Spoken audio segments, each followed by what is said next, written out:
A quiet afternoon turned unsettling. On a hot summer afternoon, Marcus Wells, a proud and seasoned Army veteran, was making his way back home after visiting an old friend in a neighboring town. It had been a long journey, and the familiar weight of the miles behind him pressed on his shoulders like a heavy burden. The sun was high, and the temperature was soaring, causing the road to shimmer with heat. For hours, Marcus had driven alone, lost in his thoughts, thinking about the past and the years of service that had shaped him into who he was today. The long road ahead seemed endless, yet it was strangely comforting. It was as if the wide open spaces of the highway offered him a sense of freedom that he had not felt in a long time.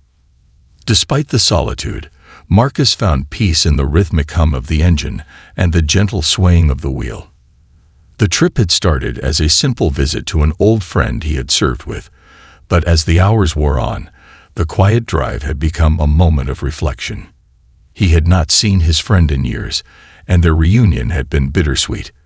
They spoke of the good times they had shared, the challenges they had overcome, and the people they had lost along the way.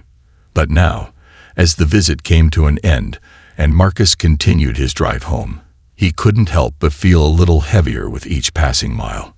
The sun was starting to dip lower in the sky, casting a warm golden glow across the horizon, when Marcus's stomach made its presence known.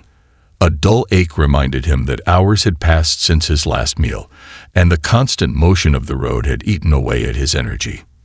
He needed to stop, and soon. Up ahead, a small town appeared, its quiet streets a stark contrast to the endless stretch of highway that had come before it. A neon sign glowing in the distance caught his eye. Millie's Diner. The sign, flickering slightly in the heat, was like a welcoming beacon in the otherwise barren landscape. The diner's classic 1950s-style facade looked like a step back in time, a nostalgic reminder of an era long past. Marcus could almost hear the faint jingle of a jukebox playing in the background and smell the greasy comfort of fried food and fresh coffee that so often filled these kinds of places. It was exactly what he needed. He made a quick decision, pulling off the highway and into the parking lot. As he stepped out of his car, the summer air hit him like a wave, thick and heavy with heat, but there was something comforting about the stillness of the small town. The town felt like a place untouched by time, where life moved slowly, and everyone knew one another. Marcus couldn't help but appreciate the charm of it, the peace that came with small-town life. He adjusted his U.S. Army veteran cap, taking a deep breath as he walked toward the diner, his boots clicking against the cracked pavement. The door chimed softly as he entered, and Marcus felt the familiar comfort of a place where people came together to share stories over a cup of coffee. The diner was a quaint throwback to the past, with checkerboard floors and red vinyl booths that looked like something straight out of a black and white movie. A few people sat at the counter, their heads bent low in conversation, while others sat at tables scattered around the room. The low murmur of voices filled the air, and the clink of silverware against plates created a peaceful symphony of normalcy. But as Marcus walked in, something shifted. A hush fell over the room, and every pair of eyes turned toward him. It wasn't the usual glance someone might give when a newcomer enters a small establishment. It was more deliberate, more calculating. The people sitting at the counter seemed to stiffen, their conversations coming to a sudden halt. The energy in the room changed instantly, and Marcus couldn't ignore the subtle tension that seemed to settle in the air. He didn't know what to make of it, but the sudden silence felt unnatural, even in a small-town diner. His stomach twisted slightly, not from hunger, but from the unease creeping over him. Marcus continued to walk toward a booth by the window, hoping that the uncomfortable stares would pass. But as he slid into the seat, the eyes of the room remained fixed on him. A woman sitting near the back looked away quickly when their eyes met, and the man at the counter, whose graying hair and wrinkled face spoke of a long life lived, didn't look away. Instead, his gaze followed Marcus's every move, as if evaluating his presence. There was something unsettling in the way the diner seemed to hold its breath, as if it were waiting for something to happen. But nothing did, not yet. The waitress, a young woman with nervous energy, eventually made her way to Marcus's table. She seemed almost hesitant, as though she were unsure of how to approach him. With a quick glance toward the counter, she placed the menu on the table in front of him. She didn't make eye contact, nor did she offer a greeting. She simply set the menu down, her fingers trembling slightly as she did so. "Here you go," she said, her voice soft and uncertain. Marcus nodded, unsure of how to respond. He hadn't asked for anything but the menu. It wasn't the service he was used to, but he dismissed it as nothing more than nervousness. After all, he had been in countless diners over the years. He had met many different people, and this was just another place along the journey. His mind drifted back to the long road ahead, the miles waiting for him, but he couldn't shake the feeling that something wasn't quite right. As Marcus skimmed the menu, he caught a glimpse of the older man behind the counter. The diner's owner, it seemed, stood with his hands folded on the counter, watching Marcus with an intensity that made him feel exposed. The man's gaze was not the welcoming one of a diner owner eager to serve a customer. No, it was more like the look of someone sizing up an intruder, someone who didn't quite belong. Marcus felt the hairs on the back of his neck stand on end as the man continued to watch him. For a moment, Marcus considered getting up and leaving. He had been through enough in his life to recognize when something didn't sit right, but something inside him refused to back down. This was his country, too. He had served in wars, fought for the freedoms others took for granted, and earned the right to sit in any diner, anywhere. His resolve hardened. He would not be intimidated. He would not be driven out. Before Marcus could finish his thoughts, the older man made his way over to the booth, wiping his hands on a rag as he did so. Even though the rag was clean, the motion seemed almost purposeful, like an act to prolong the inevitable conversation.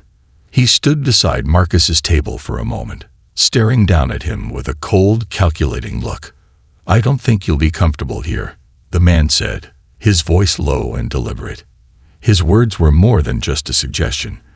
They felt like an accusation. Marcus's heart skipped a beat. The implication was clear, and though he had expected something uncomfortable, he hadn't anticipated this. Discrimination was a word he had heard many times before, but never had he felt it sting so personally. The tension in the room grew heavier, and the air seemed to freeze around him. "I've served this country," Marcus said, his voice steady but firm. "I've fought for the freedoms that everyone here enjoys, and that includes the freedom to sit down and have a meal wherever I want." The room remained eerily silent. The diner owner didn't respond. Instead, he turned and walked back to his post behind the counter. The eyes of the room never left Marcus, though. Every person was watching him, waiting for his next move. He was a stranger in their midst, but more than that, he was a reminder of something they didn't want to acknowledge. Marcus sat still for a moment, his mind racing. He had been in tight spots before, faced enemies on foreign soil, and seen things most people couldn't even begin to imagine. But this was different. This wasn't a battlefield or an enemy in uniform. This was a quiet, insidious form of hatred, the kind that didn't need to shout to be heard.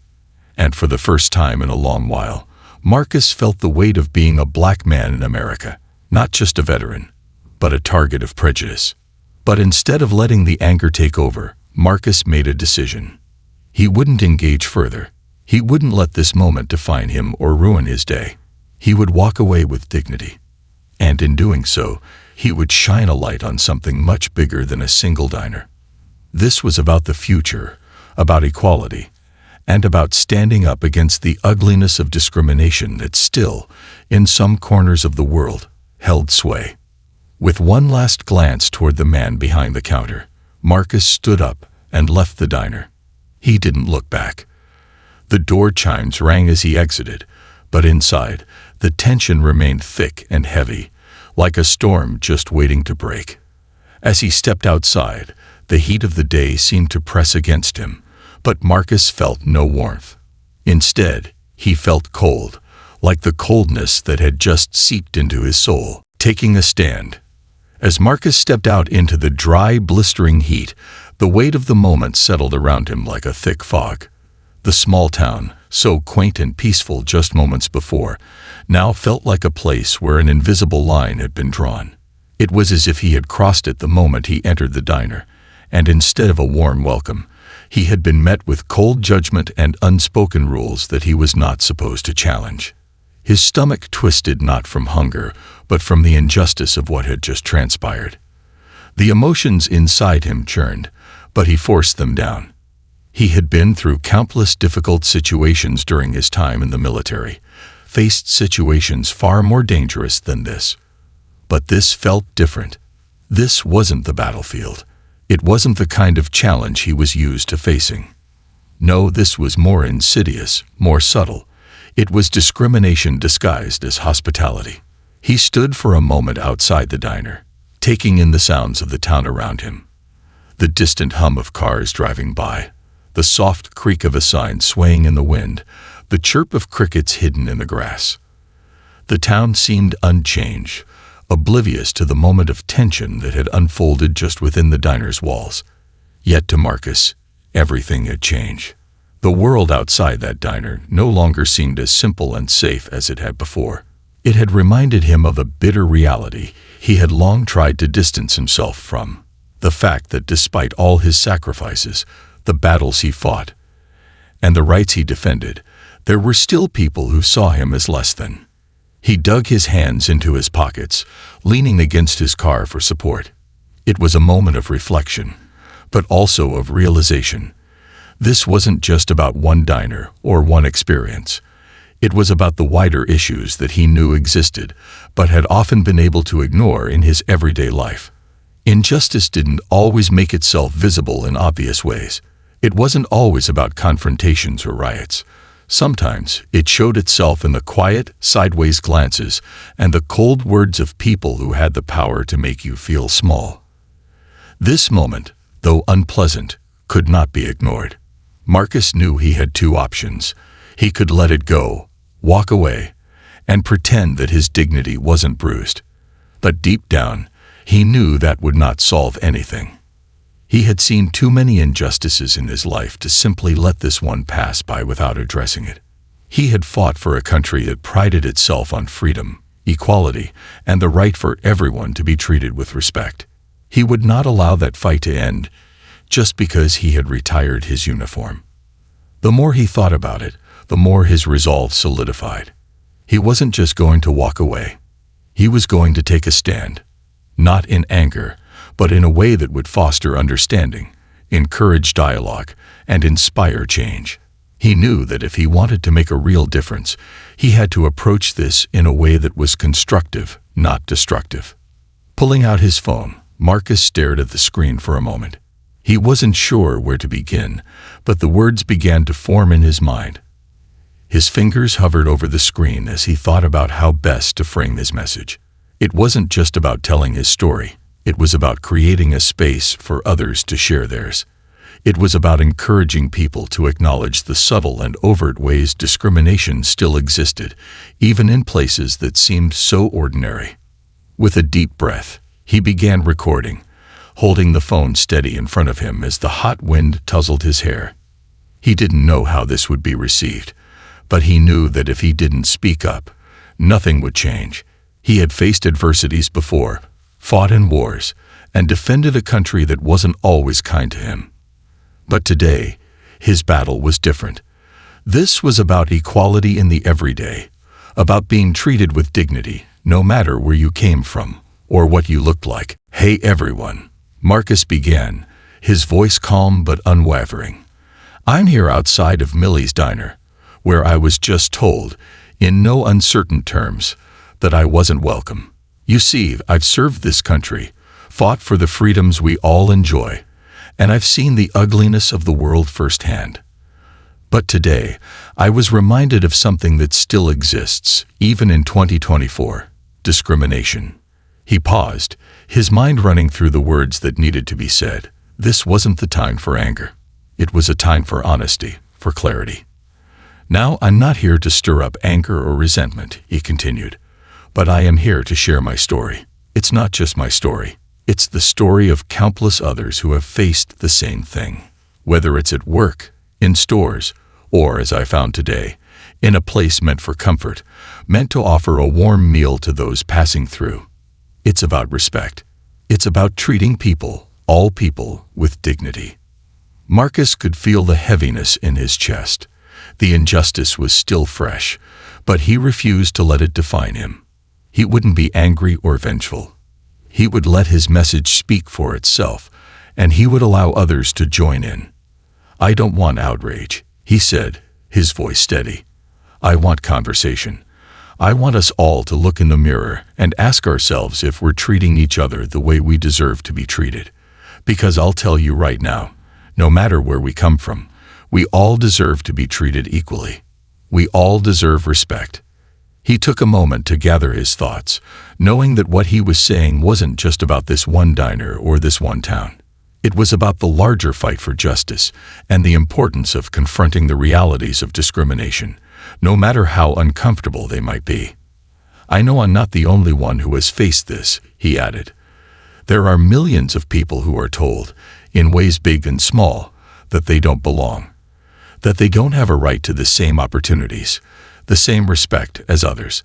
This isn't just about me. This is about all of us." He took a breath, his chest tightening as he spoke.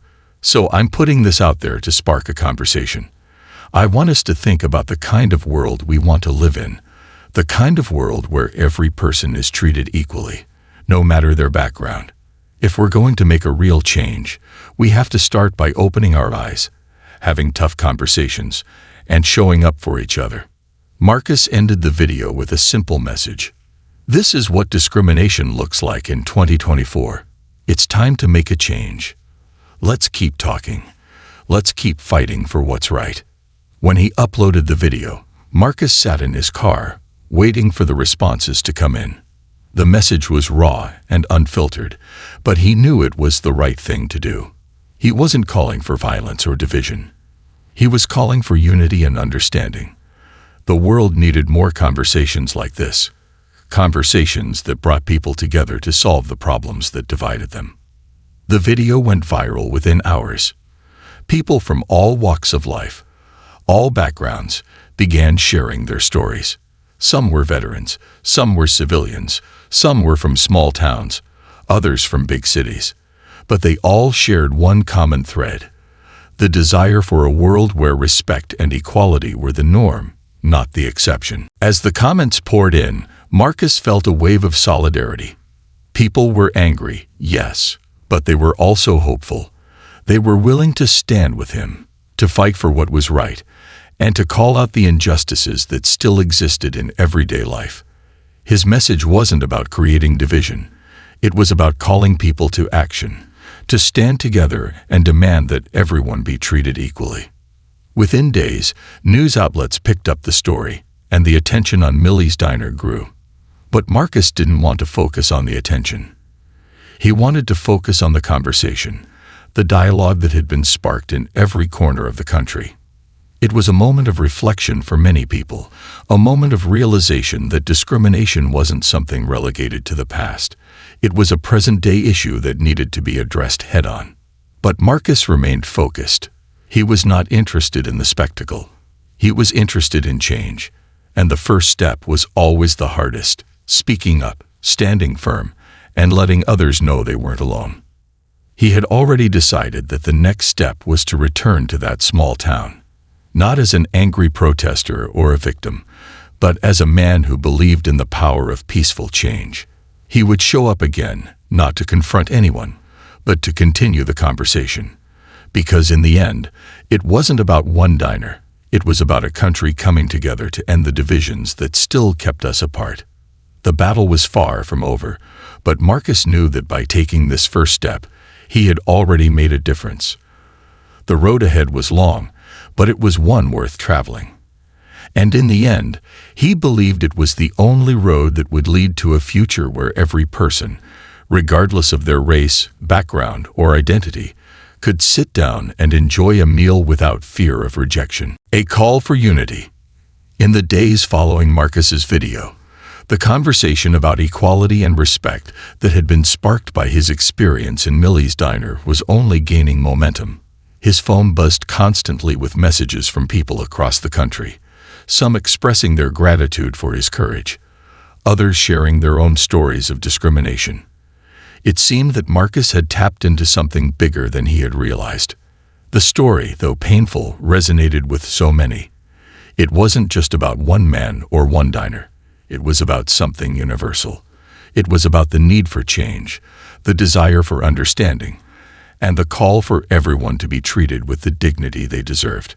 But as the attention continued to swell, Marcus felt the weight of responsibility press on him. He hadn't expected this kind of attention. He had simply wanted to share his story, not to become a spokesperson for a cause.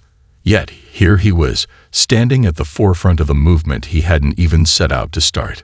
The pressure was immense, but Marcus also knew that it wasn't about him anymore. This was bigger. It was about creating lasting change, about challenging the comfortable status quo, and about addressing a problem that had plagued society for far too long. As the messages and calls poured in, Marcus felt a deep sense of gratitude toward those who had supported him. But he also understood that the moment required action. A story could go viral, but real change required more than just talking. It required standing together and making the kind of impact that could not be ignored. One afternoon, just a few days after the video went viral, Marcus received an unexpected message from the town's council. They wanted him to speak at an upcoming community event focused on equality and justice. The invitation came with an offer to cover travel expenses, but more importantly, it was an opportunity to continue the conversation in a way that was constructive. It was a chance to speak not just to the town that had witnessed the incident, but to a much larger audience. A chance to remind people that while change was necessary, it didn't have to come from anger. It could come from compassion, from a willingness to understand one another, and from the shared belief that everyone deserved equal respect. The invitation caught Marcus off guard at first. He had never envisioned himself as a public speaker. He had been a soldier, not a politician or activist.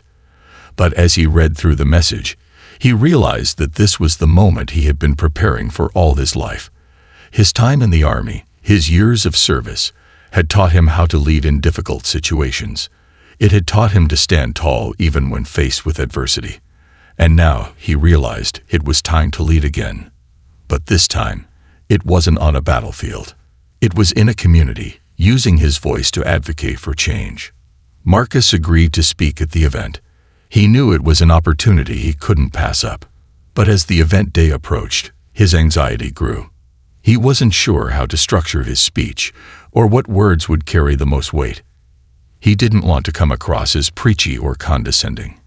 He didn't want to give a speech that felt like an attack on the people in that town. No, his message was bigger than that.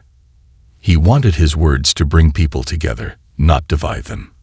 He wanted to remind them of the common threads that tied them all together as human beings. The night before the event, Marcus sat in his hotel room, reflecting on his journey. He thought about the experiences that had shaped him, the friends he had lost in combat, the struggles of reintegrating into civilian life, and the countless moments when he had questioned whether the fight for equality was worth it. But deep down, he knew it was, because without that fight, there could be no progress. There could be no future where people were truly free to live without fear or prejudice. He closed his eyes and thought about the day he had left the diner. The sting of rejection still lingered, but it had ignited something within him. A desire not to remain silent, not to let injustice go unchallenged. And now, he realized, he was a part of something bigger. A movement that wasn't about tearing others down, but about lifting everyone up. The next morning, Marcus stood in front of the small crowd gathered at the community event. The sun was bright, and the air was heavy with anticipation. People from all walks of life had come together, some out of curiosity, others because they truly believed in the message Marcus had shared. The crowd was diverse, a mix of young and old, of different races and backgrounds, each person there for their own reasons. but they were united in their shared desire for change. When Marcus stepped up to the podium, the crowd fell silent. He didn't have a prepared speech. He just had his story and his heart. He knew he didn't need a script to talk about something that was so deeply personal. He simply needed to speak truthfully. "Good afternoon, everyone," Marcus began, his voice steady, but carrying the weight of everything he had been feeling. "I'm here today because I believe in something I think we all believe in. I believe in equality. I believe in respect. And I believe that every person, no matter where they come from or what they look like, deserves to be treated with dignity." The crowd listened intently as Marcus continued. "You see, I've fought in wars.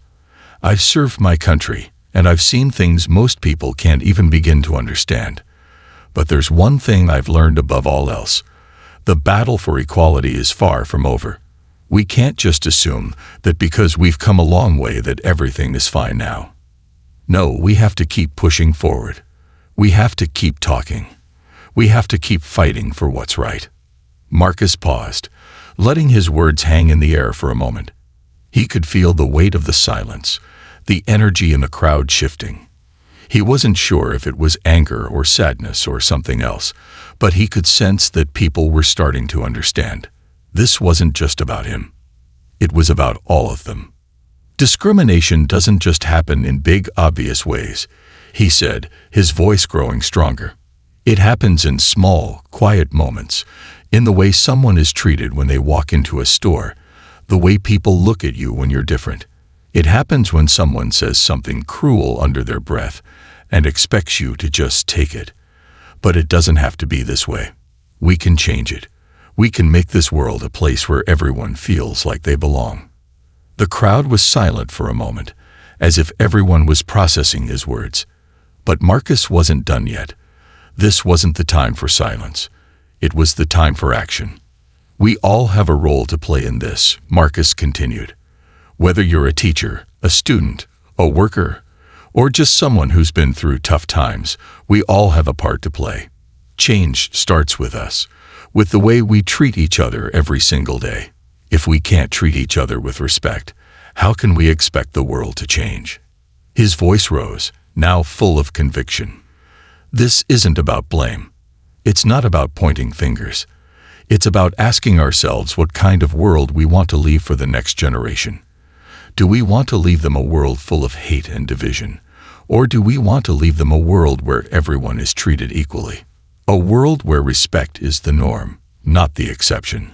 As Marcus spoke, he could see the faces of the people in the crowd soften, the tightness in their expressions slowly giving way to understanding. He wasn't here to accuse them, but to ask them to be better. He wasn't just here to share his story. He was here to offer hope. "I'm not asking for perfection," he said, his voice now gentle. "We all make mistakes, but what matters is how we respond to those mistakes. What matters is how we move forward together. And together, we can create a society where discrimination no longer has a place." The crowd began to clap, slowly at first, and then with more fervor. Marcus wasn't sure if they were clapping for him or for the idea he had put forward, but it didn't matter. What mattered was that the conversation had begun, and that was the first step toward change. After the event, Marcus stayed behind to speak with people who wanted to ask questions or share their own experiences. He listened as others told their stories, each one different, but all filled with the same frustration, the same longing for a world where discrimination no longer held sway. It was overwhelming, but it also gave Marcus a sense of purpose. He wasn't alone in this fight. He was part of a larger movement, one that was starting to gain momentum. The day ended with a sense of hope, and Marcus walked away from the event feeling lighter than he had in days. The conversation wasn't over, not by a long shot, but for the first time in a while, he felt like the world was starting to listen. And that, he knew, was the beginning of something powerful. The power of a single story. The days that followed the community event were a blur for Marcus, filled with phone calls, emails, and messages from people far and wide.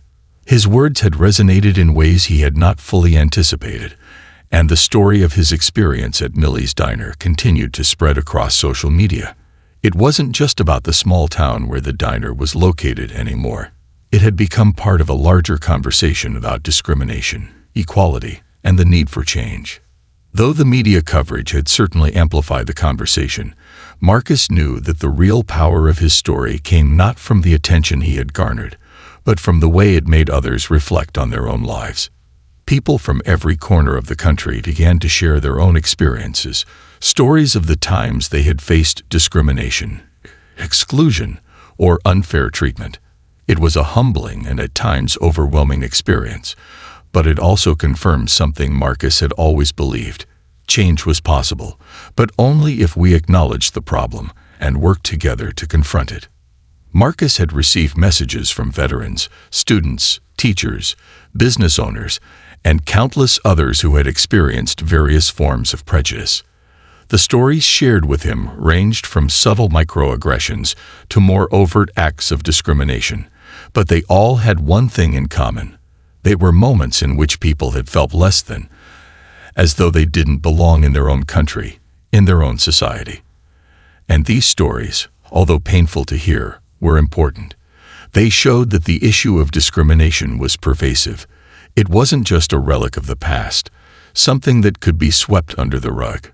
It was real, and it was happening in places people never expected. Despite the ongoing messages, Marcus didn't get caught up in the attention. He didn't want to be a symbol or a martyr. He wanted to continue to be part of the solution. The media spotlight on the diner incident was temporary, but the conversation he had started had to endure.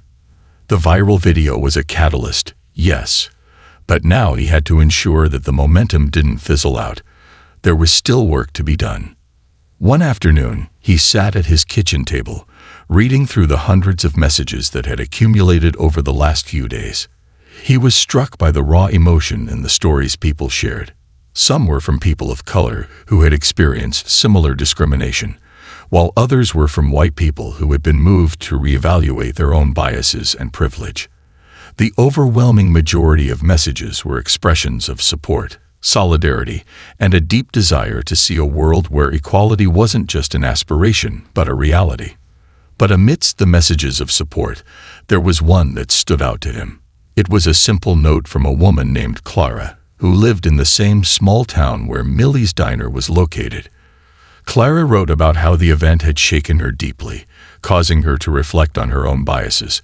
She admitted that she had been unaware of the subtle, often unconscious ways that people of different backgrounds were treated in her community. She didn't know how to begin addressing it, but she wanted to change. Clara's message moved Marcus because it showed him that not only was his message being heard, but it was also having an impact on people's hearts and minds. Clara's letter spurred Marcus into action. He realized that this was the next step. It wasn't enough to simply highlight the problem of discrimination. It was time to take concrete steps to address it. Clara, like many others, had admitted that she didn't know where to start, but she was willing to learn. Marcus knew that the key to making real, lasting change was education. People needed to understand the problem before they could work toward a solution. They needed to recognize their own biases and understand the impact of their actions, even the ones that were seemingly harmless. Marcus reached out to Clara, thanking her for her honesty and letting her know that her message had inspired him. He then began to work with local organizations and educators to create a series of workshops and discussion groups aimed at raising awareness about discrimination. The goal wasn't to make people feel guilty or ashamed, but to make them aware of the implicit biases they might hold and how those biases could affect others. The workshops focused on empathy, encouraging people to walk in others' shoes, to understand their experiences, and to become advocates for equality in their communities. The response to the workshops was overwhelmingly positive. People from all walks of life attended, eager to learn and to be part of the change. It was clear that there was a hunger for knowledge and a genuine desire to do better. For Marcus, this was proof that change didn't have to be something imposed from the top down. It could start from the ground up, in communities, among friends, and in everyday conversations. People needed to feel empowered to make a difference, and that began with education and awareness. As the workshops continued, Marcus began to see tangible change within the community. People started to confront their own biases, and the conversations grew more open and honest. The town began to evolve, slowly but surely, into a place where diversity was celebrated and inclusion was prioritized. There were still challenges, of course. Discrimination, whether overt or subtle, was not something that could be eradicated overnight. But Marcus could see that the seeds of change had been planted, and that was the first step toward creating a more just and respectful society. Meanwhile, the ripple effect of Marcus's video continued to spread across the country. The diner, once a symbol of division and discomfort, was now at the center of a national conversation. The owner of Millie's Diner, who had initially refused to engage with Marcus, was beginning to face pressure from the public. The backlash was swift and unforgiving, and while Marcus didn't want to see the diner shut down or people lose their jobs, he also knew that accountability was important. It wasn't enough for the owner to apologize in private or ignore the issue. The diner needed to confront the problem head-on, just as the community had begun to do. The owner, realizing the growing public sentiment, reached out to Marcus, offering a public apology for his actions. He admitted that he had made a mistake and that he had not fully understood the weight of his words or the impact of his actions. He asked if Marcus would be willing to speak with him and help him understand how he could make amends. For Marcus, it was a powerful moment. He didn't need to see the owner punished, but he did want to see him change. And the fact that the owner was willing to listen and learn showed Marcus that real change was possible, even in the places where it seemed the most difficult. Marcus agreed to meet with the diner owner, and they sat down together in the very same booth where Marcus had first been confronted. The conversation was difficult, but necessary. The owner admitted that his own biases had clouded his judgment and that he had been afraid to change, to acknowledge the reality of discrimination in his community. But now, after everything that had happened, he understood that ignoring the problem wasn't a solution. He wanted to do better, to make his diner a place where everyone felt welcome, regardless of who they were or where they came from. Together, Marcus and the owner came up with a plan to ensure that the diner became more inclusive. They worked to diversify the staff, ensuring that people from different backgrounds were represented. They also established a series of community outreach programs where the diner could sponsor local events that celebrated diversity and fostered inclusion. It wasn't an instant fix, but it was a start. And it was a reminder that change didn't have to come from a place of shame or anger. It could come from understanding, from a willingness to listen, and from the recognition that we all have a responsibility to make the world a better place for everyone. As Marcus left the diner that day, he couldn't help but feel a sense of accomplishment. The journey had been long and difficult, but it had been worth it. The power of a single story, one man's decision to stand up against injustice, had sparked a movement that was bigger than he had ever imagined. It wasn't just about him anymore.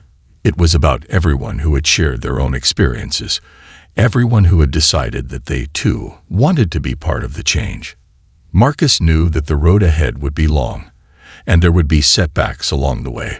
But he also knew that as long as people continued to speak out, continued to share their stories, continued to educate and advocate for one another, real change was possible, and that was a legacy worth fighting for. In the end, the power of Marcus's story wasn't just in the words he had spoken, it was in the actions those words had inspired. The impact of a single voice, a single story, had reached far beyond the walls of Millie's Diner. It had sparked a larger conversation, one that was still unfolding. And as long as that conversation continued, Marcus knew that the fight for equality would never stop. Because real change, like respect and dignity, had to be fought for, every day, by every one of us. A journey of healing. Months had passed since Marcus's video had gone viral, and the events surrounding Millie's Diner had shaken the quiet town to its core. The once-forgotten diner had transformed from a small-town relic to a focal point of national attention, And what had started as a painful personal experience for Marcus had now become a larger movement for change. He wasn't just the face of one story anymore. He was a symbol of resilience, of the courage to confront discrimination, and of the possibility that people, no matter where they were from or what they had faced, could change. Yet, despite the public support and the momentum Marcus had gained, he felt the weight of this new role press upon him. He had never intended to become a leader, to be the face of a movement. He was simply a man who had encountered injustice and had chosen to speak up. But as the calls continued to flood in, and more communities reached out to him, Marcus realized that the road to healing, both personal and societal, was not something that could be achieved through one viral video or one speech at a town hall. Healing was going to take time, and it was going to require more than just words. The phone calls and emails continued, many asking for interviews, others wanting him to speak at rallies, community events, and corporate training sessions. But Marcus found himself overwhelmed. He wasn't sure how to navigate this new life, where every moment seemed to demand his presence.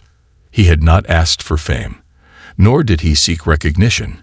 His initial desire had been simple: to raise awareness and to stand up for equality. Yet, with the growing attention came a sense of duty. He couldn't turn his back on those who had rallied behind him. He had to continue pushing forward, but he knew he needed help. To regain his footing, Marcus turned inward. He took a step back from the constant demands of the media and social media platforms and began to reflect on what truly mattered to him. He wasn't sure what the future held, but he knew he couldn't carry the weight of this journey alone. It was time for him to reconnect with the core values that had shaped his life: honesty, integrity, and compassion. One morning, Marcus found himself standing in front of a mirror in his living room, reflecting on the journey he had taken. He had fought for freedom, for the right to be treated with dignity. And now, he was faced with the task of finding peace within himself. Despite everything he had done, and the change he had already sparked, a part of him still felt unsettled.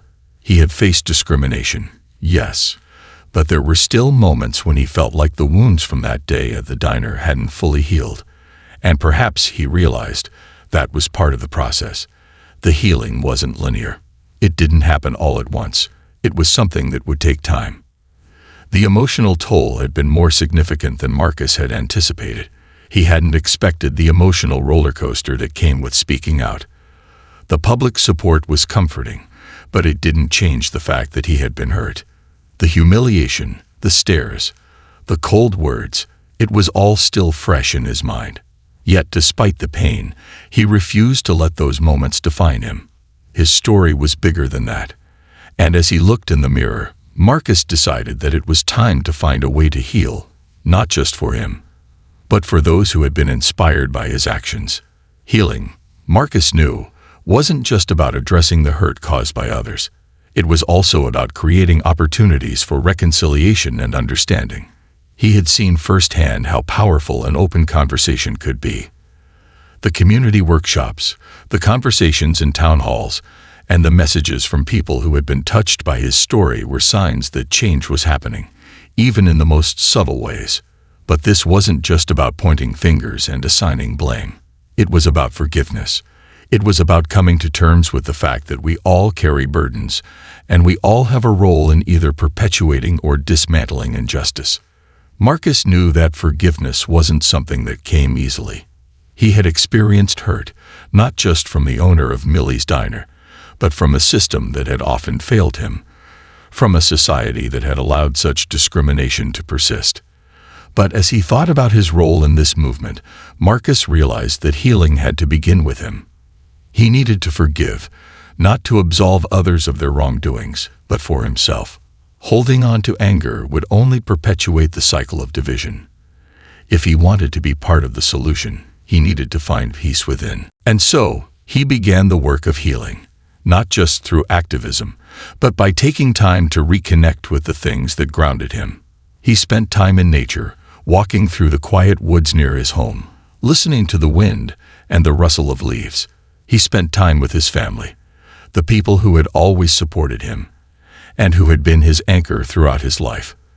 They reminded him that there was more to life than just the battle for justice. There was love, there was connection, and there was joy. It was important for him to remember that. But the work of healing was also outward. As much as Marcus needed personal time, he also recognized that his story was far from over. The town that had witnessed his moment of humiliation was now witnessing a transformation. Marcus's journey had sparked conversations, but there was still much to be done.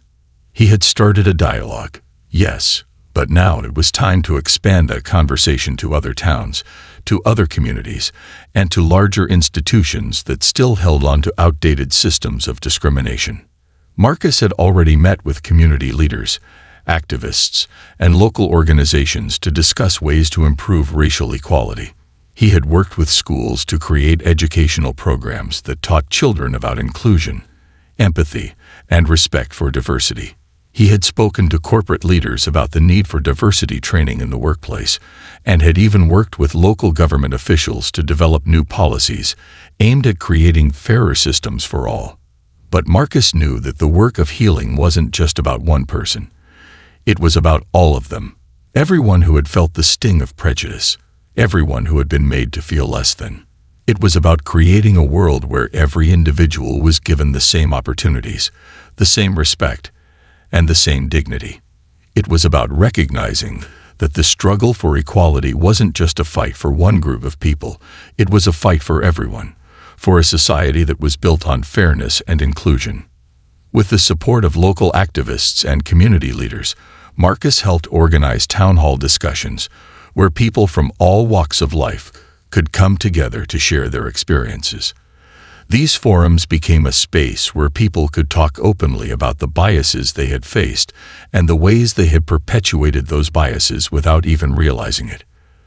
The discussions were not always easy, but they were necessary. People listened to each other in ways they hadn't before, and they began to see the humanity in one another. They began to understand that the fight for equality was not just about policies or laws. It was about changing hearts and minds. The process was slow, and the road ahead was long. But for Marcus, each conversation, each person who came forward to share their story, was a step in the right direction. He had always known that change took time. It wasn't something that could happen overnight. It required patience, understanding, and above all, action. As the months went on, Marcus saw the fruits of his labor begin to blossom. The town, which had once been a place where silence and indifference allowed discrimination to thrive, was now a place of dialogue, where people were actively working toward a better future. There were still challenges, of course. Old habits were hard to break, and not everyone was on board with the change. But there was progress, and that was enough. Marcus had never set out to be a hero. He had never wanted to be the face of a movement. But through his actions and his willingness to stand up for what was right, he had sparked something far bigger than himself. And as he reflected on how far the town, and indeed the country, had come since that fateful day in Millie's diner, he knew that this journey of healing was just beginning. Healing wasn't linear. It wasn't about a single event, a single conversation, or a single person. It was about a collective effort, a shared commitment to a world where everyone could stand tall, with dignity and respect, in any place they chose to enter. And as long as Marcus continued to speak, continued to listen, and continued to act, he knew that change was possible. For Marcus, the journey had never been about seeking justice for himself. It had been about making the world a better place for everyone. And that, he realized, was the most healing thing of all.